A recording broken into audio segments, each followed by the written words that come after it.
Boa noite, gente. Vamos começar hoje o nosso estudo sobre teoria geral do processo, né, falando sobre os princípios gerais do direito processual. A primeira parte de teoria geral do direito processual, na realidade, princípios gerais do direito processual, porque a principiologia do direito processual ela é grande, então eu resolvi dividir em duas aulas para vocês terem um entendimento melhor, tá certo?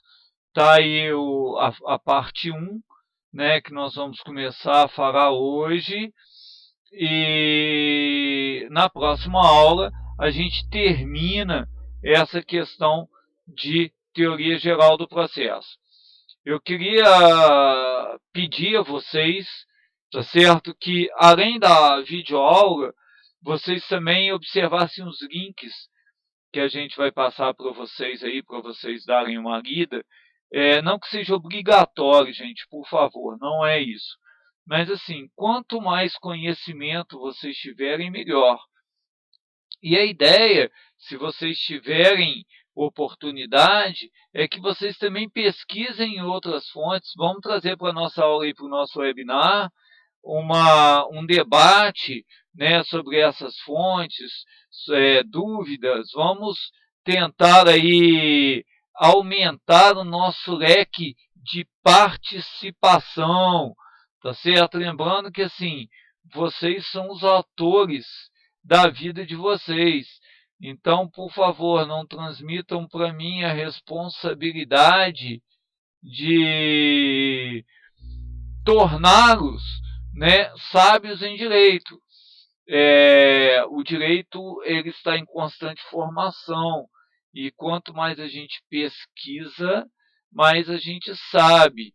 Então eu passo para vocês a minha forma de entendimento do direito, mas existem outras formas e essas outras formas vocês também têm que buscar, tá bom? Então vamos lá. Vamos começar explicando o que são princípios, né? Que é princípio? Por que a gente vai falar de princípio, né, do direito processual? Olha, princípio é uma norma ou uma substância, né, vamos falar assim, do próprio direito processual. Isso quer dizer que, enquanto substância, ela é de extrema importância para o direito processual. Tão importante, né, que pode ser considerada a fundação. Quando você vai fazer um prédio, você principia o prédio pela fundação. Então, esses princípios, eles são tão importantes para o direito processual que, sem a existência deles, o direito processual da forma que nós o conhecemos, ele não existiria. E, talvez, né, nem fosse um direito justo. Lembrar que o que nós buscamos é justiça. Lógico, óbvio, tá certo? Não vamos esquecer da teoria do direito. Justiça é uma coisa e direito é outra. Né? Então, para os positivistas, né, a justiça seria uma utopia, mas o direito ele busca ser o mais justo possível. E o direito processual ele é o que mais se aproxima da justiça, porque ele dá a oportunidade das pessoas buscarem essa justiça. Tá certo? Então, quando a gente fala aí em princípios, é na busca da efetividade da justiça e da pacificação social. Então, por isso que a gente fala aí em princípios do direito processual, tá bom? A gente vai analisar isso com mais calma e vamos aí fazer os nossos comentários sobre isso, tá bom? Bom, quais são então esses princípios? Né? O primeiro princípio que nos parece óbvio, que nos parece assim, nem precisar comentar sobre ele, é o princípio da imparcialidade do juiz. Olha só, o que é princípio da imparcialidade do juiz? Significa que o juiz ele não vai tomar conhecimento, ele não vai tomar um partido? Não, não é isso. O princípio da imparcialidade do juiz significa que ele vai dar oportunidades iguais a todos aqueles que atuam no processo. Então, ele vai julgar desconsiderando as pessoas envolvidas e o interesse delas, e até os próprios interesses. Então, olha só, quando eu falo da imparcialidade do juiz, eu falo que ele deve ser capaz, né, o que muitos autores falam, de estar entre as partes e acima delas. Eu não gosto muito dessa história de acima delas, porque dá uma ideia de superioridade. Mas ele deve estar entre as partes, mas não se envolver com elas. Lembra do princípio jurisdicional de substitutividade, né, que a jurisdição substitui a vontade das partes? O juiz está ali para fazer isso.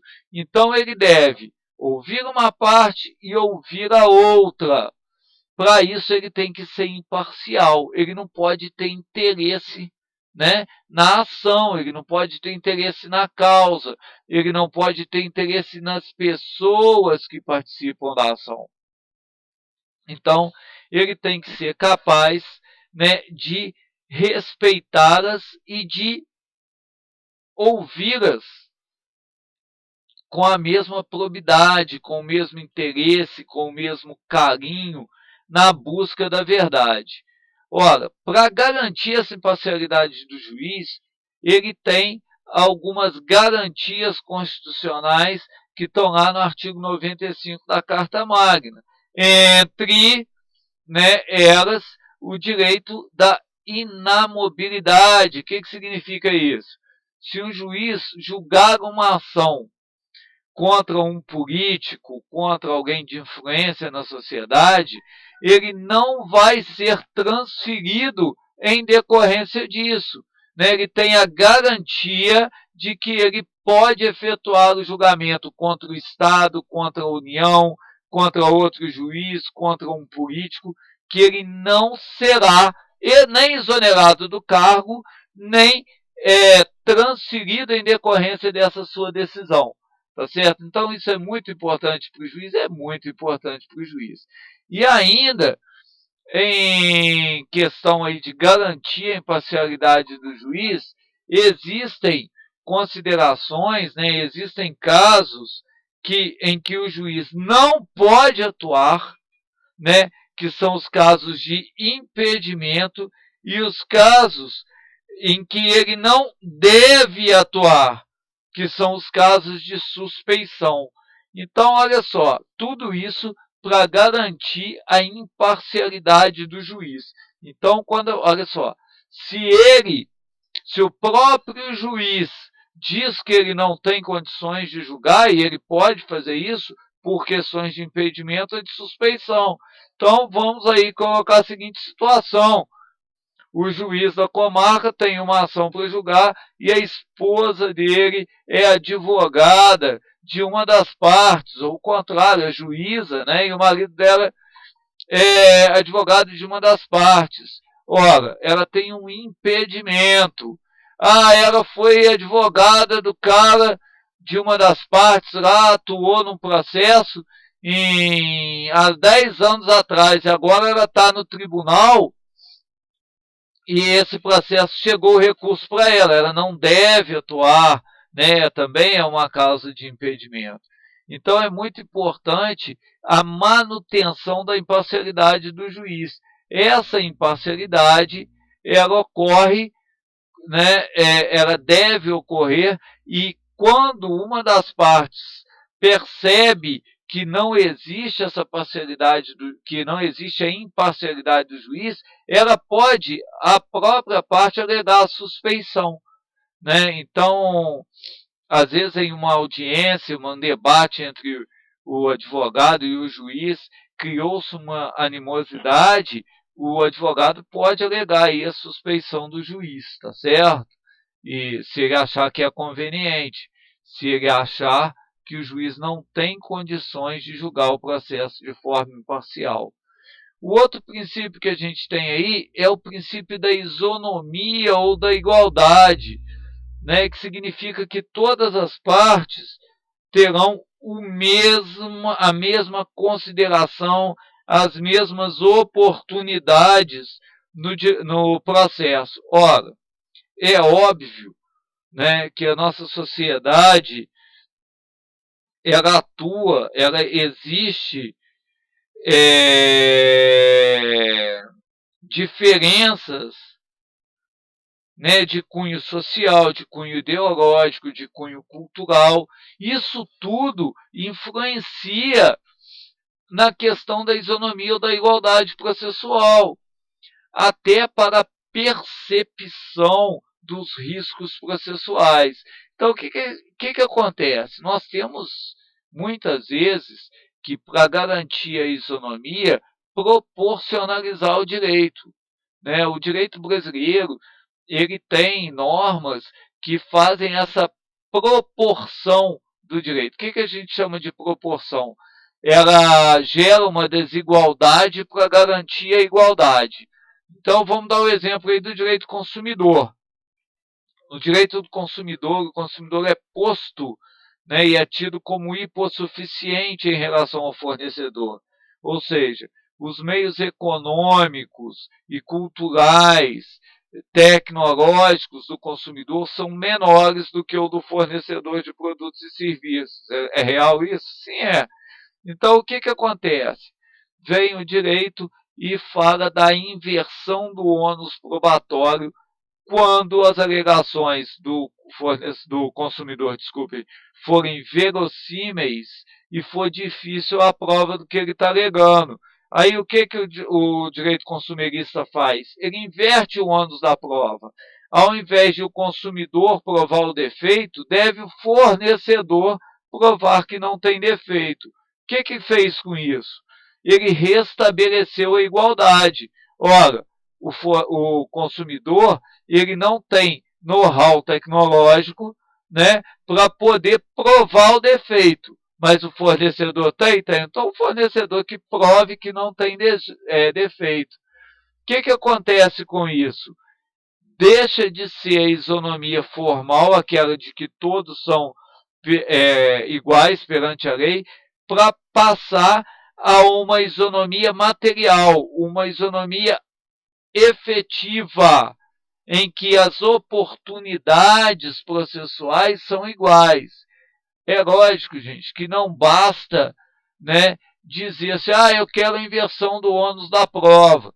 Não é isso. A inversão do ônus da prova é um direito do consumidor quando houver verossimilhança nas alegações, ou seja, quando houver possibilidade real de que aquelas alegações estejam corretas. Então, não basta qualquer alegação e não basta sempre a inversão do ônus da prova. Pedir a inversão do ônus da prova. O juiz pode não conceber a inversão do ônus da prova, falando que não existe verossimilhança da alegação, tá certo? Então, não é para haver abuso na questão da inversão do ônus da prova, não, tá bom? E aí, nós vamos passar a outro princípio, que é um dos princípios também fundantes e de extrema importância no direito processual brasileiro, que é o princípio do contraditório e da ampla defesa. O que significa isso? Todo mundo tem direito à defesa. Todas as pessoas têm direito à defesa.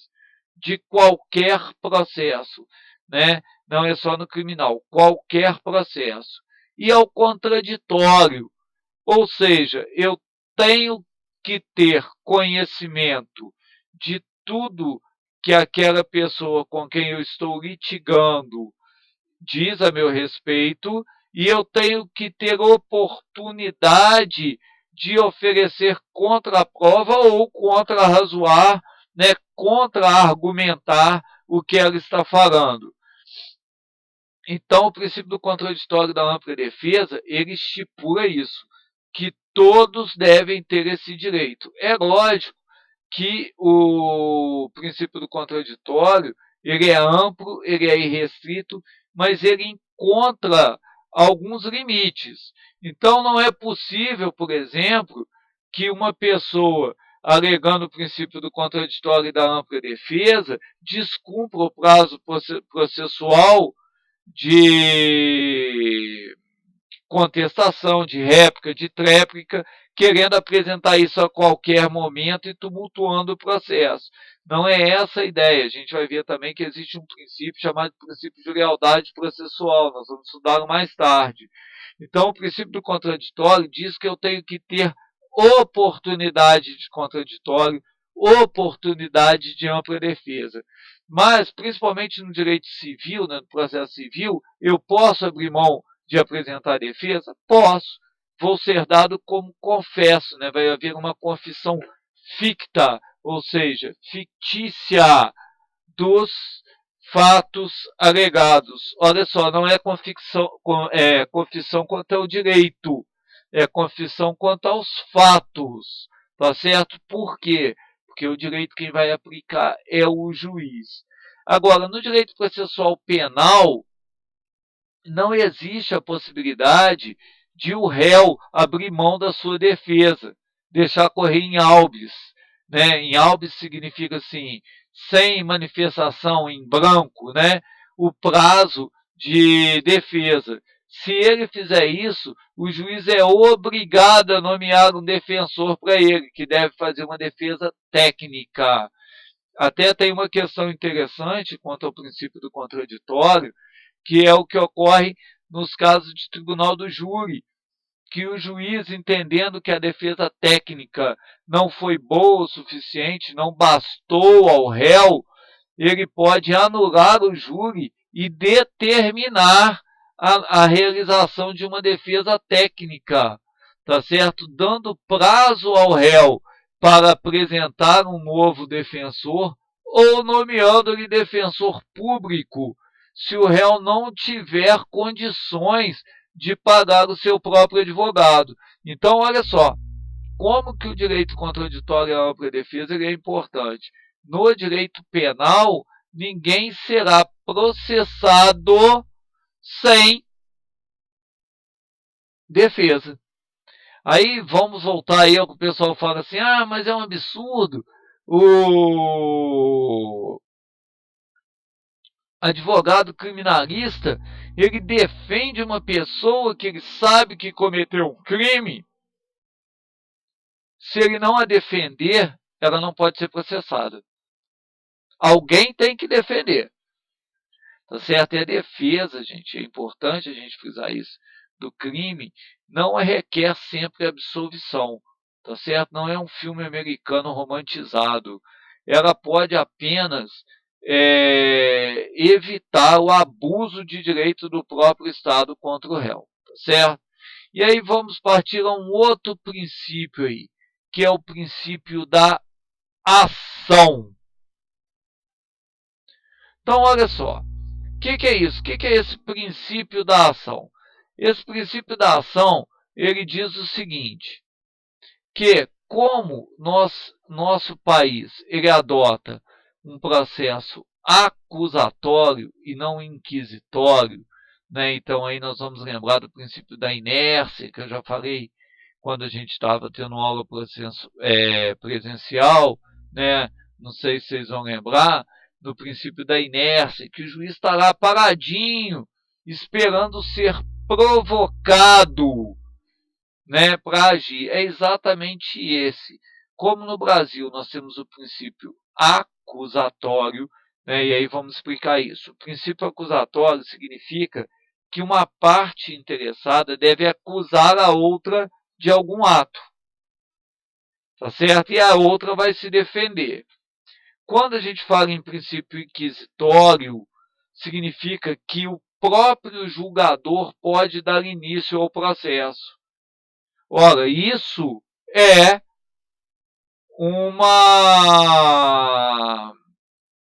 um fato preocupante. Porque se eu vou julgar e eu já disse para iniciar o processo que a pessoa cometeu um ato ilícito, um crime, por exemplo, ora, se eu já estou dizendo, como que eu vou julgar e ser imparcial nesse julgamento? Então nós temos hoje que o judiciário ele é inerte, ele está lá paradinho. Até que alguém vem e fala assim, ó, fulano violou um direito meu. Ele me causou um prejuízo, né, no processo civil, por exemplo, ele me violou um direito. Então eu quero o ressarcimento desse direito que me foi violado. E aí o juiz vai falar com o outro, ó, o A está falando aqui que você violou o direito dele. Está contando aqui que em tal dia você avançou o sinal e bateu no carro dele. Isso é verdade? E aí o acusado vai chegar lá e falar assim, não, quem avançou o sinal foi ele. E aí inicia-se o contraditório. Alguém acusou alguém que vai poder se defender. Então lembre-se, no direito brasileiro vige o processo, né, o princípio acusatório. Não existe aqui um processo inquisitório com a graça de Deus, tá certo? Então a gente tem que observar a questão da imparcialidade do juiz. Bom, gente, vou me despedir de vocês. Peço que vocês assistam a videoaula e leiam os links que foram elencados, tá certo? No mais, tenham todos uma boa noite!